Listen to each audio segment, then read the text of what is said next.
Lures out of fairway. Like the other thing with bluefin fishing, it's quite all like, you know, marlin, they'll come up on the short corner, short rigger or that. Quite often it's a good idea as well to have your lures a little bit further back.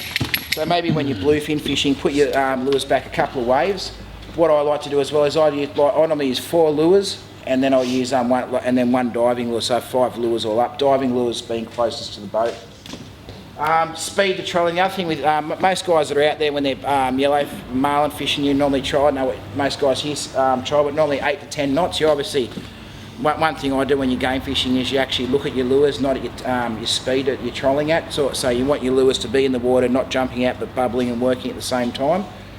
With bluefin, I'll probably be looking at doing about probably 6.5 to 7 knots opposed to, you know, your normal 8 knots. So you probably bring your lure speed back a little bit as well.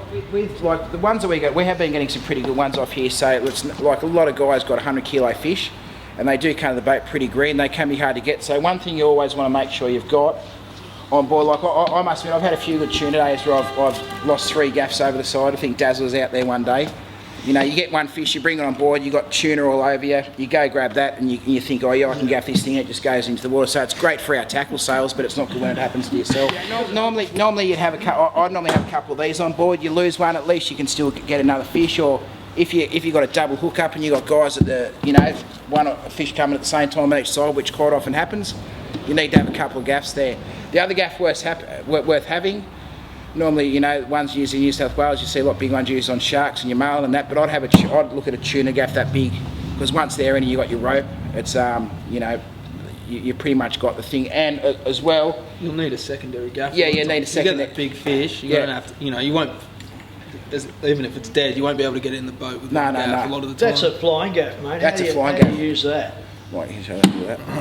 Yeah. And look, I'm not gonna unravel it, but here you go. Basically, you got your rope out and holding it in this hand here, down here. Oh, is he attached to somewhere as well? Yeah, attached to a point on your boat, your cleat, or, you know, somewhere like that. Yeah, about around the game. Same as any other gaff. You're gonna reach over the fish, pull into it. At that point, when the fly goes in, it's gonna pull away the pole, throw it at the mate behind you, knock him out. Yeah. And then you're basically fighting it off a rope there, and then it'll allow you to put a second gaff in if it's only one of you gaffing. Yeah. And the other thing is the fish is twisting as well. Like if you gaff the fish and it's going on all these angles, these things can be pretty hard to hold and pretty hard on your wrist. With that, it's a lot more easy to control.